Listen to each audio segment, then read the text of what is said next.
Chica divorciada, ¿cuándo te diste cuenta de que el matrimonio había terminado? Historia 1. Conducía por la carretera una tarde tranquila, murmurando palabras al aire, como si hablara sola. Miré de reojo al asiento del pasajero, y allí estaba él, mi entonces marido, pegado a su teléfono, con los ojos hundidos en la pantalla, y los dedos moviéndose como si aquella luz azul fuese su verdadero hogar, no el que compartíamos. Me había acostumbrado tanto a su ausencia, incluso cuando estaba físicamente a mi lado, que había olvidado que seguía allí. Su indiferencia lo había convertido en un fantasma. Existía, pero no para mí. Existía para las apuestas, para las mesas de póker, para las pantallas que devoraban su vida. Me dio un poco de vergüenza al darme cuenta de que llevaba un rato hablando sola, así que murmuré: perdón, olvidé que estabas aquí. Nada. Ni una mirada, como si hablara con una pared. Entonces dije su nombre, más fuerte. Él se sobresaltó, levantó los ojos y parpadeó.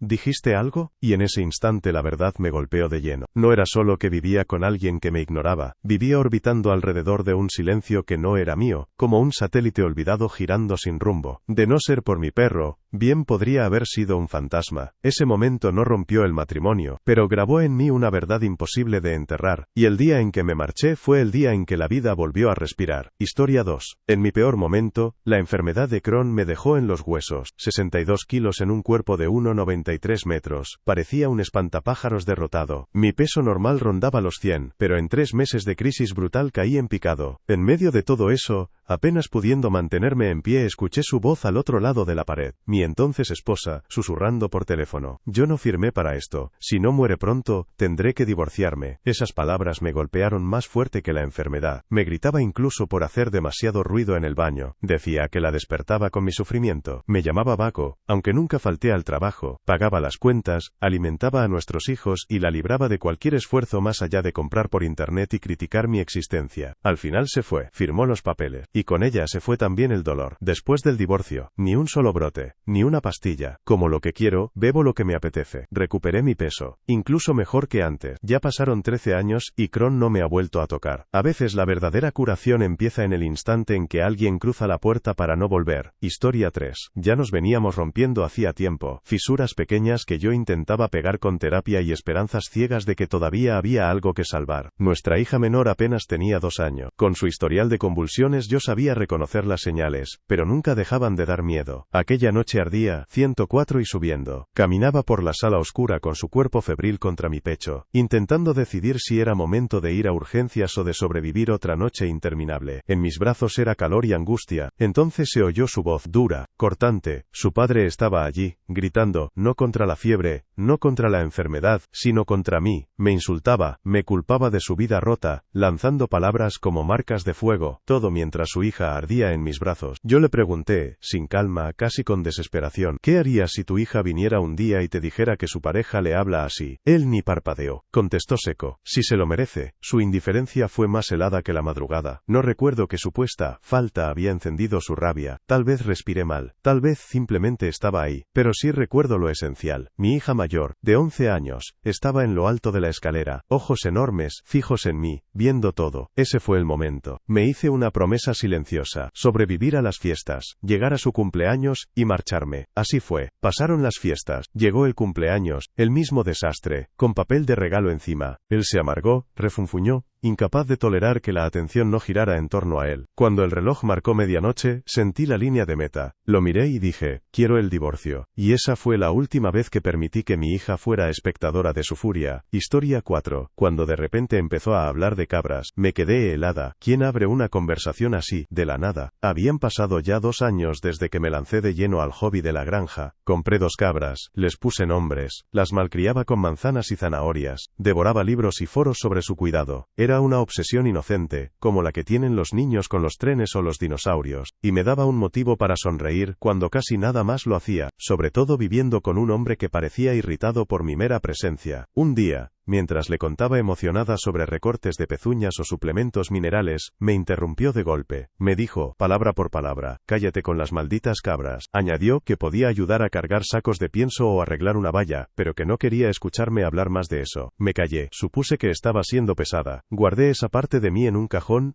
y no la volvía a abrir. Un año después, las cabras rompieron la cerca y destrozaron la huerta del vecino. Para evitar peleas, las reubiqué. Lloré en silencio, y solté. Pasó otro año. Las cabras ya no existían en mi vida, y de pronto, él empezó a interrogarme. ¿Qué razas tenía? ¿Qué tipo de alimento? ¿Cómo era la cerca? Yo lo miré extrañada y le pregunté de qué iba todo aquello. Me contestó sin rodeos. Hay una chica nueva en el trabajo. Está pensando en comprarse una cabra. Quiero sonar como si supiera del tema. En ese instante, algo dentro de mí encajó con un chasquido. Jamás tuvo 5 minutos de paciencia para escuchar mi alegría. Pero por una extraña con una risa fresca y un peinado bonito, de pronto estudiaba cabras como si fuera experto. Ya antes había visto señales, viajes dudosos, mensajes nocturnos escondidos, pero siempre me convencía de que no era gran cosa. Esta vez no discutí, no lloré. Cuando finalmente encontré sus mensajes con ella, coquetos, claros, sin margen de duda, me quedé mirando la pantalla y no sentí nada. La verdad es que el matrimonio no terminó con su infidelidad. Terminó el día que me preguntó por cabras. Historia 5. Estábamos en el sofá, con la tele encendida en algo que ninguno de los dos miraba. Cuando lo miré, mi novio de 6 años, y lo supe, ya no estaba enamorada. Hacía tiempo que no lo estaba, pero fue la primera vez que dejé de fingir lo contrario. Crecimos juntos, desde los 15. A los 21 ya éramos personas distintas, con vidas que iban en direcciones opuestas. No hubo traición, no hubo una gran pelea, solo nos convertimos en compañeros de piso que antes se besaban. Decírselo me aterraba, pero cuando por fin lo hice, él exhaló, como si hubiera escuchado en mi voz lo que no se atrevía a pronunciar. Hubo lágrimas, claro, pero también fue tierno. Deshicimos nuestra vida en común sin veneno. Él siguió su sueño, voló, se hizo piloto y ahora despierta al lado de una mujer que lo adora. Yo seguí el mío, me hice enfermera, estoy comprometida con un hombre que se siente como hogar, y tengo en brazos a un recién nacido con su sonrisa. Todavía nos escribimos de vez en cuando, cumpleaños, fiestas, o un simple, oye, ¿te acuerdas? Y seguramente siempre estará en el trasfondo de mi historia.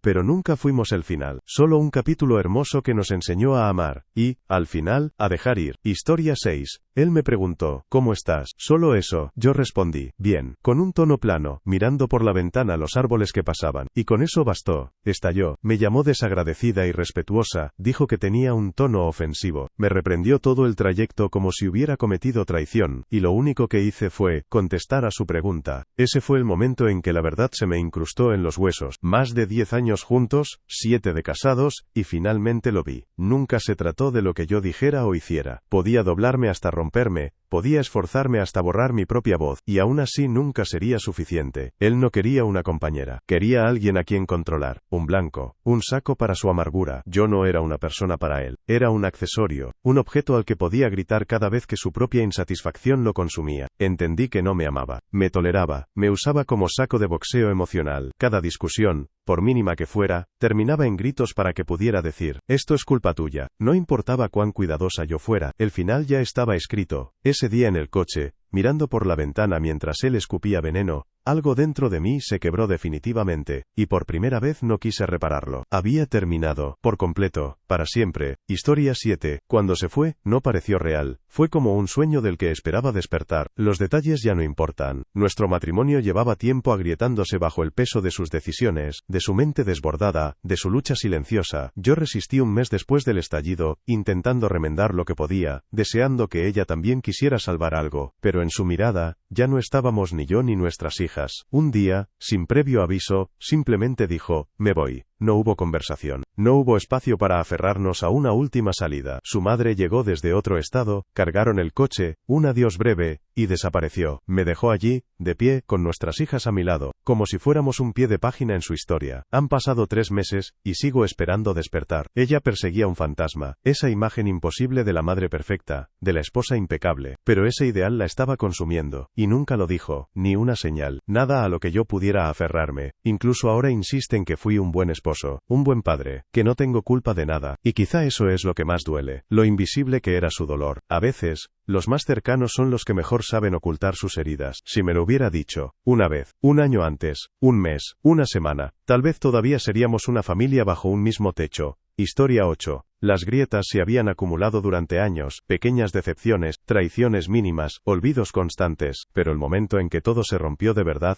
ocurrió en una simple noche de juego. Habíamos invitado a unos amigos nuevos. Yo estaba en la cocina preparando bocadillos de jamón y queso. A mitad de la receta, se acabó el jamón. Le pedí que fuera rápido a la tienda. Nada complicado. Volvió con jamón con miel. Soy alérgica a la miel, de verdad alérgica, no de forma leve. Más de 10 años de matrimonio. 10 años. Y él, aún no lo sabía. O no le importaba recordarlo. Se fue de nuevo con uno de los invitados para cambiarlo, y desde el supermercado me llamó. Oye, ¿era jamón con miel el que querías? El mismo que acababa de devolver. Antes de que pudiera contestar, escuché al amigo, un hombre que había conocido esa misma noche, decirle, no tío, si ella es alérgica. Y allí lo entendí. Un completo desconocido se había fijado, se había preocupado, mi propio marido, no. Me quedé en la cocina, rodeada de bocadillos a medio hacer y las risas del salón, y dentro de mí todo se volvió silencio. Estaba cansada de intentar, de esperar, de inventar excusas por alguien que nunca supo verme. Nuestro matrimonio no terminó con una pelea, ni con una gran revelación, terminó con una llamada sobre jamón. Historia 9. Él empezó a alejarse tan en silencio que al principio ni lo noté. Un poco menos de calidez en la voz, un poco más de espalda vuelta hacia mí, y luego vino la espiral. La indiferencia se volvió frialdad, el silencio se endureció en algo cortante, como vidrio. Yo preguntaba qué pasaba, pero él se cerraba más, como si yo ni siquiera mereciera una respuesta. De noche me tendía a su lado, extendiendo la mano, buscando alguna señal de que todavía era mío, y él se apartaba como si lo quemara. Lloraba en silencio, para no darle ni esa incomodidad. Me convencía de que la culpa era mía, que lo estaba perdiendo y ni siquiera sabía por qué. Un fin de semana me fui de viaje. Apenas escribió, ni un te extraño, ni una chispa. Al volver el domingo por la noche la casa pesaba distinto. Fui a cargar mi teléfono junto a la cama y por error toqué el suyo. La pantalla se encendió. Un mensaje de la pasante de la que yo ya había preguntado antes, esa que me encendía alarmas en el pecho. Decía, lo sé, yo también quisiera haberte visto más tiempo. Lo desperté. Pregunté directo. Él tartamudeó, inventó excusas, dijo que no era nada. Le pedí ver los mensajes. 14 años juntos, y jamás había invadido su intimidad. Nunca revisé su teléfono, pero esa noche, lo hice. Él dijo que no, que estaba cruzando un límite, y ahí lo supe. Todo había terminado, aunque mi corazón aún tardara en aceptarlo. Seguí intentándolo, semanas, meses, recogiendo escombros, intentando amar a través de la traición. No debí. Hoy siguen juntos. Han pasado 5 años. Todos los adoran. Aplausos, dinero, viajes, sonrisas perfectas en Instagram. ¿Y yo? Yo estoy en la escuela, apenas manteniéndome a flote. Hay noches en las que agradezco que mis medicinas me den náuseas, como menos, y la comida dura un día más. Y hay noches en las que me duele hasta los huesos lo que perdí. Historia 10. Estábamos al borde de la esperanza. Después de años de abortos, análisis de sangre y desilusiones dolorosas, por fin había una oportunidad. El médico dijo, todo se ve bien, solo faltaba su muestra, y en 1 o 2 meses yo podría estar embarazada. Por primera vez en mucho tiempo, sentí ligereza en el pecho. Nos habíamos mudado cerca de mis padres para que yo pudiera cuidar a mi madre tras un derrame cerebral devastador, de esos que te obligan a reaprender a hablar, a caminar, incluso a leer una lista del supermercado. Creí que él entendía por qué estábamos allí, creí que estaba conmigo en esto. Ese día, en el baño me arreglaba el pelo frente al espejo. Él estaba sentado en el borde de la bañera, mirándome en silencio, y de repente preguntó, ¿de verdad quieres este hijo? Respondí sin dudar, sí. No sabía que lo que venía era una trampa. Dijo que dar su muestra era el último paso, y entonces empezó a poner condiciones. Primera, yo tenía que aceptar dejar, como él lo llamó, este agujero olvidado por Dios, y volver a Los Ángeles, donde él quería vivir. Segunda, ya no podía pedir más, tiempo de calidad juntos, ni un solo fin de semana, solo para nosotros, ni siquiera pedir que pausara un poco su interminable agenda de eventos de Star Wars con la 501 piedras. Yo pedía solo uno al mes.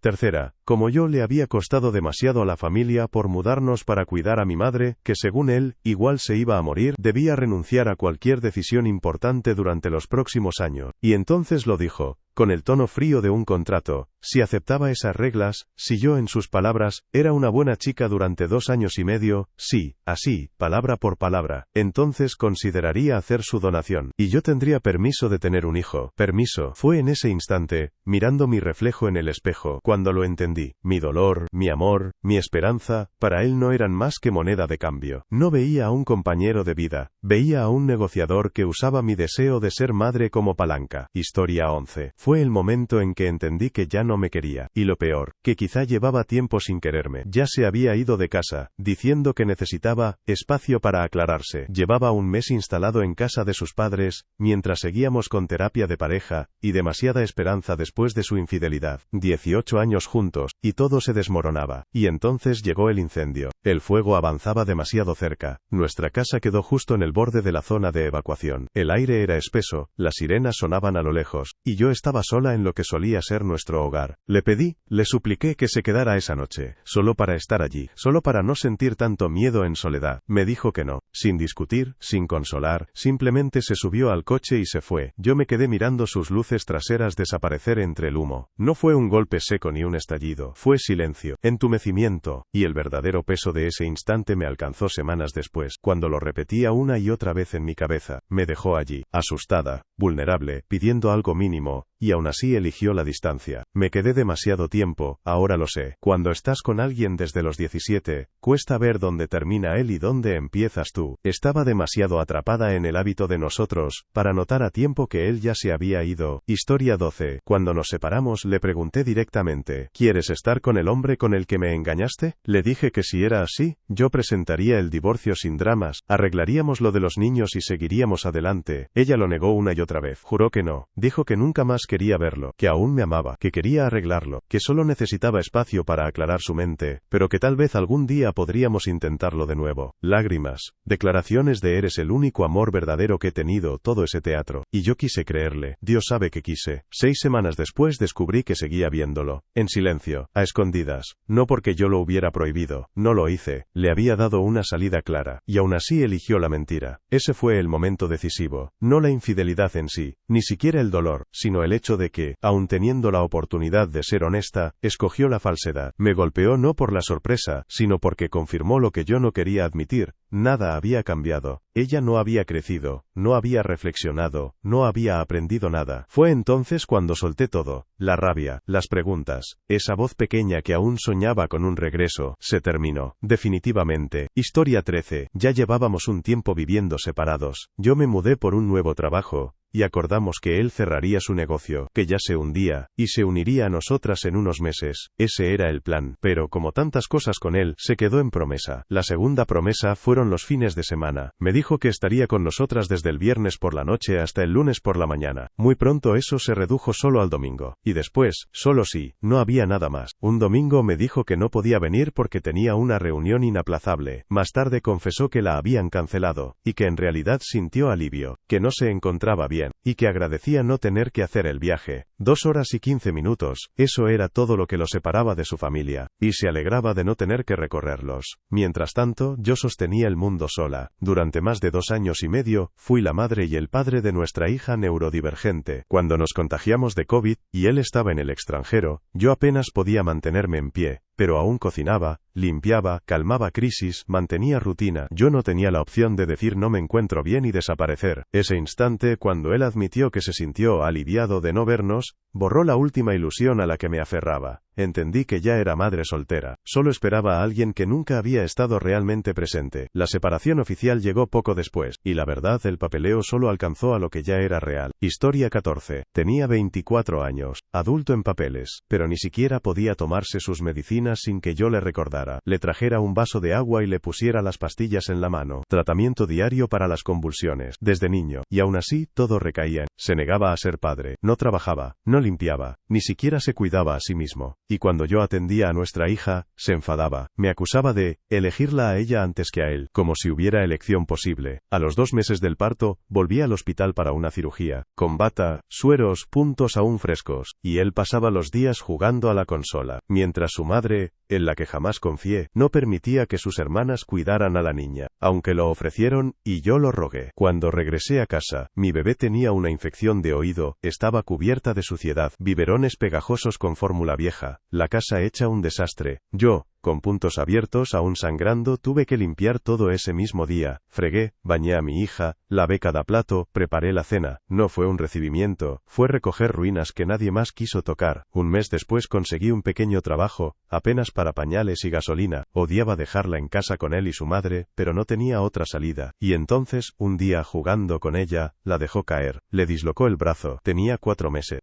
Entonces llegó servicios sociales. Él lloraba mucho pero gritaba más. Me presionaba para tener intimidad aunque yo aún estaba sanando físicamente. Me manipulaba, me chantajeaba, incluso amenazaba con tomarse todas sus pastillas y encerrarse en el baño si no cedía. Pasó más de una vez. Y aún así, 1 año y medio después dijo, tengamos otro bebé. Pero yo ya criaba a todos. A él, a nuestra hija, a su madre, a su padrastro. Me ahogaba en ello. Y estaba a 3000 kilómetros de casa, obstinada en no fracasar. Había recortado partes de mí misma, abandonado sueños y ambiciones, solo para mantener la paz. Quería creer que él crecería. Nunca lo hizo. Ahorrar algo de mis $70 semanales era un chiste. No quería pedir ayuda, odiaba ese sabor de dependencia, pero al final me derrumbé. Mi padre vino, me recogió a mí y a mi hija, y nos llevó de vuelta a casa. No soy perfecta, nunca lo dije, quizá esperaba demasiado, pero pedirle al padre de una niña que fuera padre, que asumiera responsabilidad, eso no es demasiado. Es lo mínimo. Nunca consiguió trabajo, nunca pagó manutención, desapareció de su vida en 2012 y no volvió, hasta hace poco. Jamás lo envenené contra ella, siempre respondí con honestidad, dejándola decidir si quería dejarlo entrar o no. Pero siendo sincera, debería haberme ido antes de que todo empezara. Solo que mi condenada esperanza siempre apuesta por gente que nunca llega a la línea de salida. Historia 15. Solo quería hacer limpieza en la computadora, borrar caché, mantenimiento rutinario. En lugar de eso encontré una carpeta llena de correos suyos con su ex. No eran coqueteos inocentes, sino declaraciones de amor, fantasías detalladas, palabras que alguna vez me habrían hecho sonreír, pero que esta vez me revolvieron el estómago. Lo enfrenté, temblando de traición. Él suplicó lágrimas, promesas, el show completo de aún te amo. Lo llamó un error, un desliz estúpido. Y yo, aferrada al miedo de que 18 años hubieran sido en vano, me quedé. Pasaron unos años. Empezaron pequeños fallos con mi coche, ruidos extraños, averías menores. No lo pensé demasiado. Los coches son temperamentales, me dije. Hasta ese viernes. Él estaba bajo mi coche en la entrada, con herramientas en la mano. Dijo que solo revisaba algo, sin detalles. Minutos después anunció que iba a visitar a un amigo a 200 millas de distancia. Lo dijo como quien va por leche. Empacó y se fue. A la mañana siguiente me subí al coche con nuestro hijo para llevarlo a un evento universitario. En plena autopista, la dirección dejó de funcionar. Muerta. Luché con todas mis fuerzas contra el volante hasta que logré salir de la carretera y entrar a una gasolinera. Llegó la grúa. El mecánico levantó el coche, miró debajo, y señaló un charco de líquido de dirección. En medio había una goma rota. Explicó que la abrazadera de la manguera del sistema de dirección no estaba desaparecida. Ese detalle me quedó grabado. Días antes habían llegado por correo 2 pólizas de seguro de vida, una a su nombre, otra al mío. Miré aquella goma partida, y sentí como algo dentro de mí se vaciaba, frío, náusea, como si de pronto se encendiera una luz y toda la negación se desmoronara, la posibilidad aterradora de que la persona en la que más confié, quizás había querido verme muerta. Historia 16. Ella tenía un talento especial para desarmarme en pedazos. Llegué a disfrutar hasta de sacar la basura. En serio, 10 segundos caminando hasta el contenedor se sentían como salir de una cámara de presión. Hacer un recado rápido era mi versión de un fin de semana de vacaciones. Un respiro diminuto en el que podía existir sin ser diseccionado. Los primeros años fueron sólidos, incluso felices, pero después de tener un hijo, algo en ella se volteó. La crítica se volvió constante, y yo aguanté 8 años más, repitiéndome que era por el niño. Quizá sí, o quizá estaba tan desgastado que no podía imaginar otra vida. No me considero inocente. Vivir tanto tiempo en esa dinámica te deforma. Te vuelve amargo, reactivo. Yo tampoco fui mi mejor versión durante mucho tiempo, eso lo reconozco, pero nunca hubo un gran colapso. Ninguna revelación, ninguna escena de película con portazo, solo un lento y pesado deslizamiento hacia el rencor. Cuando por fin nos sentamos y dijimos las palabras, fue extrañamente tranquilo, como si lleváramos años conteniendo el aire y, al fin, lo soltáramos. Te odio. Sí, yo también. Pues ya está. Y con eso, se acabó. Historia 17. Después de que nació mi hijo, me diagnosticaron depresión posparto, y me recetaron Zoloft. Al principio funcionó, hasta que aumentaron la dosis al máximo. Y allí todo empezó a desmoronarse. Trabajaba turnos nocturnos a tiempo parcial y de día cuidaba al bebé, mientras mi esposo trabajaba jornada completa. Dormir se volvió un lujo. Comer,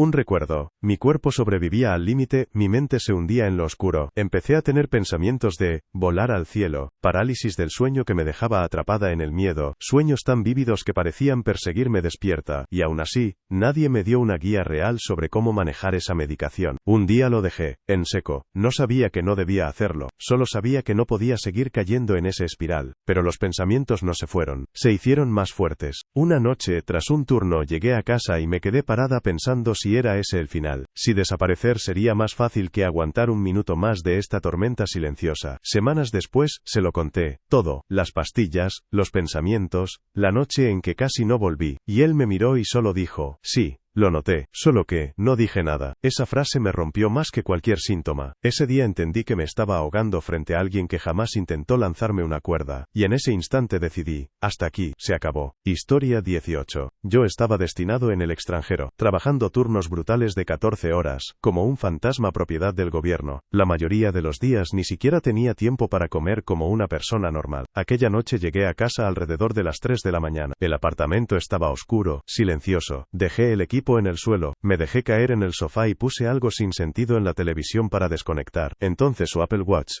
cargando en la mesa del salón, empezó a vibrar sin parar. La pantalla se iluminaba como una alarma de incendio, notificación tras notificación. Me levanté para silenciarlo. Se había olvidado de desactivar la vista previa de mensajes. El primero que apareció decía, cariño, no olvides tomar la pastilla del día después que compramos. No quiero que te quedes embarazada después de haberme corrido en ti todo el día. Me quedé quieto, solo parado ahí, leyendo. Lo repasé 3 veces, esperando que fuera el cansancio, una alucinación. Pero no, era real. Las manos me temblaban. Yo, entrenado en el ejército, capaz de soportar fuego cruzado, temblando por unas palabras en una pantalla, pero no dije nada. No esa noche. Eran las 3 de la mañana y no tenía fuerzas para iniciar una guerra dentro de mi propia casa sin siquiera quitarme las botas. Me acosté a su lado. Pasé horas mirando el techo fingiendo que no había visto lo que había visto. Ese mensaje fue la grieta que lo destrozó todo. Después vinieron las peleas, la traición, el derrumbe, todo el guión trágico, pero la primera ficha cayó esa noche. Al final, nos divorciamos. Historia 19. Todavía no estamos divorciados, pero ya es cuestión de tiempo. Pronto. El momento decisivo no tuvo que ver conmigo, fue por nuestro hijo. Con el corazón en la mano, le preguntó por qué nunca venía a sus partidos, por qué los demás padres estaban allí, y él no. ¿Y su respuesta? Me culpó a mí, dijo que yo lo había excluido. Incluso metió a mi padre en la historia. Mi padre, que vive al otro lado del país, y solo estuvo en un evento, hace 6 años. Prefirió inventar una mentira para nuestro hijo, antes que admitir la verdad. Nunca quiso estar allí. Yo lo invité durante años. Cumpleaños, béisbol, baloncesto. Siempre había una excusa. 6 partidos de béisbol, vino a 2. 6 de baloncesto, a ninguno. Competencias de natación, 2 días de 15. Y siendo generosa, ni siquiera cuando el hijo de nuestros amigos jugaba también consiguió motivarse. Al final, dejé de invitarlo. No por rencor, sino porque dolía demasiado ver a nuestro hijo buscarlo en las gradas, y no encontrarlo una y otra vez. Y ahora cubre su ausencia con mentiras y lo llama amor. Creo que dejé de amarlo hace tiempo. En esa erosión silenciosa de todas las pequeñas ausencias. Pero ahora lo desprecio. Hondo, irreversible. Y, sin embargo, estoy atrapada. Porque nuestro hijo, aún no puede conducir. Porque si trabajara a tiempo completo, no habría nadie que lo llevara a los entrenamientos, a los partidos, a esos lugares donde brilla. Él nunca lo hizo, ni una sola vez. Si yo no lo llevaba, simplemente no iba. 4 meses más, y tendrá el permiso, 1 año, y podrá conducir solo. Y entonces me iré, para siempre. Historia 20. Había estado ahorrando para comprar esos helados de cono, con el chocolate escondido en el fondo. 4. 1 para cada hijo. Su recompensa de fin de semana si lograban cumplir con la escuela y los quehaceres. Lo sabían bien. Yo lo repetía cada noche como si fuera víspera de Navidad. El viernes llega su premio. Él también lo sabía. Le dije claramente, no los toques, son para los niños. El viernes por la mañana salí a hacer recados. Cuando volví y abrí el congelador, solo encontré una caja vacía, empujada al fondo como si pudiera disimular algo. Se los había comido todos, los 4, sin decir una palabra, sin disculparse, ni siquiera un gesto, nada. Los niños se desmoronaron. Habían trabajado duro toda la semana y ¿para qué? Porque él tuvo hambre y no quiso molestarse en hacerse un sándwich. Yo estaba furiosa, agarré las llaves y salí corriendo a comprar más, aunque normalmente nunca los dejaba solos con él. A eso le llamaba cuidarlos, como si ser padre de sus propios hijos fuera un favor para mí. Y cuando regresé con los nuevos helados, todavía tuvo la desfachatez de reprocharme por gastar dinero que no teníamos, como si el el problema fuera mi compra,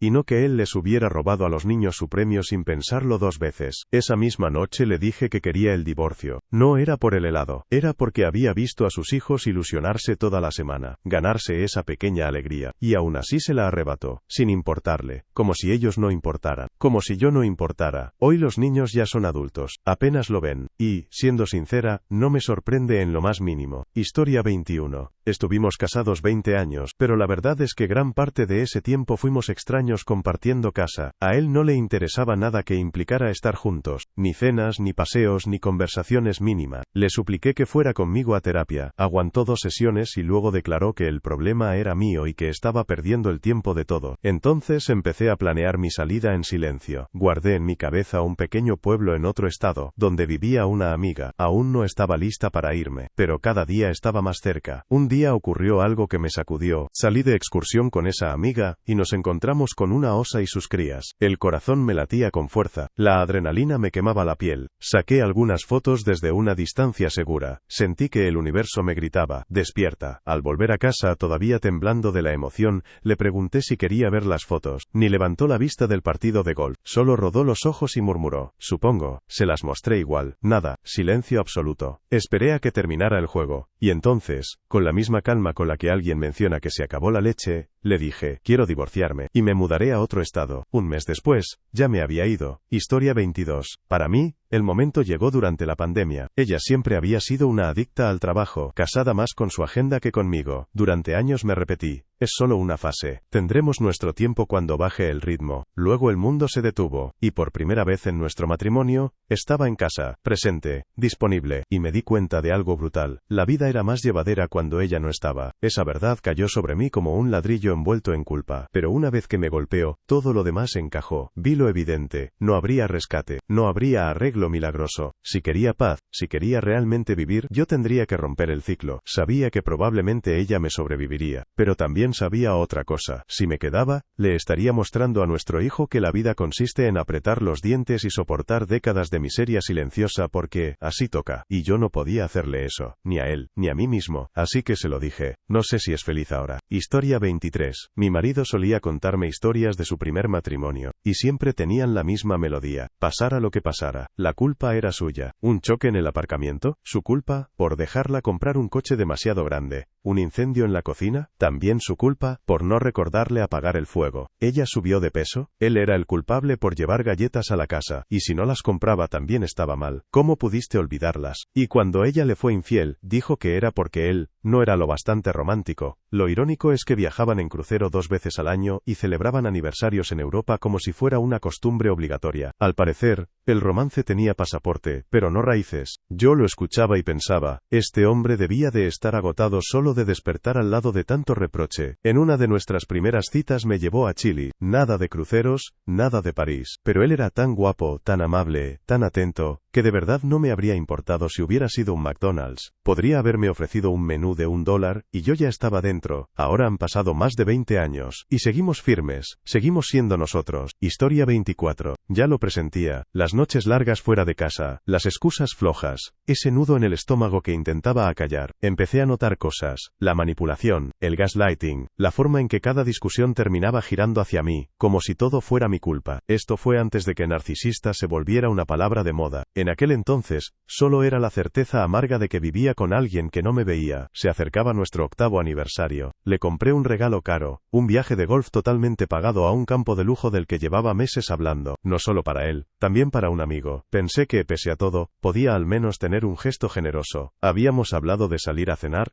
algo sencillo, ya que caía entre semana. Esa mañana, sin embargo, me gritó por teléfono durante todo mi trayecto al trabajo. Dijo que nuestro aniversario no valía nada, y antes de colgar, soltó, si quieres cenar, avísame. A las 4 cuando salí de trabajar le escribí. No respondió hasta más tarde. Dijo que me había esperado todo el día, y como no le había escrito antes, hizo planes con compañeros. Llegó a casa pasada la medianoche, tambaleándose borracho. Me sacudió para que me levantara y me llevó a la cocina. Quería darme mi regalo. Era una botella barata de Pinot Noir, el vino que sabía que no soportaba, y un ramo marchito de gasolinera, aún con los tallos húmedos, como recién comprado. Me dijo que habían estado en su camioneta todo el día, esperando a que yo le demostrara que me importaba. Hacía más de 30 grados. En el sur, nada sobrevive en un coche caliente tantas horas. A la mañana siguiente devolví el certificado de golf, hice las maletas, dejé una carta en la encimera, le escribí que sabía que me estaba engañando. Él no lo negó, no me pidió que me quedara, ni siquiera contestó. Historia 25. Habíamos estado juntos casi una década cuando todo se derrumbó en un solo instante aterrador. Él tuvo un brote psicótico grave, violento, desorientador, devastador. Para mí fue inesperado, pero no lo era. Resultó que había pasado antes, un patrón cuidadosamente ocultado por él y por su familia, guardado lejos de mí durante 10 años. Yo tenía 20 y tantos, todavía descubriéndome a mí misma. Una enfermera de unos 30 salió de su habitación y me miró con una seriedad cruda, casi insoportable. Me dijo: él te cortó el cabello mientras dormía. Pudo haber sido mucho peor. Ese fue el primer día. Sus palabras se clavaron en mi columna. Pudo ser peor. Y aún así, me quedé. Me quedé a través de hospitales distintos, en salas de espera, sosteniendo su mano, organizando terapias, tratando de sostener nuestra vida mientras su mente se deshacía. Ya no era el hombre que yo conocía, no lo eligió, y yo no podía darme la vuelta cuando más necesitaba a alguien de su lado. Pero cuando finalmente se estabilizó, de verdad se estabilizó, supe que tenía que decir en voz alta lo que llevaba como una piedra en el pecho. En medio de su sesión de terapia le dije: me voy, se acabó. Fue la decisión más dura que he tomado, porque antes de todo, antes de la fractura, nuestra vida había sido buena, segura, llena de amor. Historia 26. No fue un divorcio, pero podría haberlo sido. 7 años y medio juntos, y aún así no vi venir la inundación. Nos fuimos de camping, como cada año. Antes lo esperaba con ilusión, pero esa vez llovió sin parar, como si el cielo hubiera dejado de fingir sutileza. Una noche me desperté empapada. El saco de dormir, el suelo de la tienda, todo estaba anegado. Me giré, temblando, y lo vi a él, durmiendo tranquilo en una pequeña fortaleza que había construido con todas las toallas y las últimas camisetas limpias. Seco, cómodo, el héroe de su propia película. Le pregunté en voz baja: ¿cómo pudiste hacerme esto? Él respondió: yo no lo hice. Nada más. Sin vergüenza, sin explicación. Solo negación con cobardía. Al desayuno, entre huevos fríos y un silencio aún más helado, le dije que todo había terminado. Empaquetamos, nos fuimos. Fin de las vacaciones. Fin de nosotros. Lo más triste no fue la mentira. Fue el tiempo que pasé convenciéndome de que él no era así. Yo gastaba mis fuerzas tapando agujeros en un barco que se hundía, mientras él se guardaba el bote salvavidas. 2 semanas después, milagrosamente apareció una alemana de 20 años, casi sin inglés. En menos de un año ya estaban casados. Dejó de pagar la hipoteca, por supuesto. Cuando yo me quedé sola limpiando la casa, encontré sus fotos, abrazados, sonrientes, en los mismos lugares que yo había buscado, planeado, soñado. Nuestros viajes, reciclados como souvenirs baratos con otra en mi lugar. No siguió adelante, solo hizo CTRL más C y CTRL más V con nuestra vida. Un perdedor, nada más. Historia 27. Quiero contar la historia de mis padres. Mi madre supo que el matrimonio estaba muerto en el instante en que se dio cuenta de que ganaba 10 veces más que mi padre, y aún así él insistía en que dejara su trabajo para quedarse en casa conmigo. No lo pedía, lo exigía, y mientras tanto, le era infiel. No con una persona, ni con 2, con 4. 4 aventuras distintas, y aún así ella se quedó, pensando que lo mejor era que yo creciera con ambos padres bajo el mismo techo. Él no pagaba ninguna factura, su sueldo apenas alcanzaba para sobrevivir él solo, mucho menos para mantener a una familia. Mi madre cubría todo, y cuando trabajaba más, especialmente en esos meses cruciales del año en los que ganaba casi el 40% de sus ingresos haciendo servicios relacionados con impuestos, él se quejaba de que trabajaba demasiado, y entonces llevó su gran ultimátum. Una noche le dijo: o vienes a casa a prepararme la cena, o nos divorciamos. El desenlace, exacto, se divorciaron, hace 15 años, y mi madre hoy es la mujer más feliz que conozco, serena, libre, imparable. ¿Y yo? Yo fui desheredado por toda la familia de mi padre. En su mundo, la lealtad solo funciona en una dirección. Historia 28. Nuestro matrimonio no se rompió de golpe. Se fue deshaciendo en nudos, afilados, humillantes. El primero fue un mensaje de un desconocido. Un hombre que creía que podía ser el padre de mi hija de 17 años. Quería una prueba de paternidad. 17 años. Y de pronto yo ya no estaba seguro de si la niña que había criado era realmente mía. Esa pregunta golpea en un un lugar sin nombre, más hondo que el corazón. Luego vino el jacuzzi. Fui a buscarla y ahí estaba, medio desnuda con solo una camiseta, montada sobre el gerente de un restaurante de pasta barato, besándose con él como si yo nunca hubiera existido. Esa imagen se tatuó en mi cabeza, el vapor, el olor a cloro, la traición resbaladiza, y aún así me quedé, no por fortaleza, quizás por shock, por la esperanza absurda de que despertara. Un día la llamé solo para preguntarle si quería algo de almuerzo. Dijo que no, pero no colgó, y entonces escuché cómo le decía a otro, él, que lo amaba, que lo vería el fin de semana en su trabajo. Grité su nombre una y otra vez en el auricular, como si el volumen pudiera recordarle la vida que estaba destruyendo. La llamada se cortó, la volví a llamar, destrozado, contestó con calma, como si habláramos del clima. Así tenía que ser, dijo. Se fue al día siguiente, 26 de diciembre. Yo estaba desayunando en casa de mi hermana con los niños. Volvimos, y ella ya no estaba. Sus cosas, los libros del bebé, cada rastro de ella, empaquetado con cuidado, como si nunca hubiese vivido allí. Se casó con el mismo hombre por el que me dejó, el mismo que me vendía cigarrillos en la tienda de la esquina. Ese fue el precio de todo lo que tiró. Ahora son miserables. No lo celebro, pero tampoco voy a fingir. Se siente como algo muy parecido a la justicia.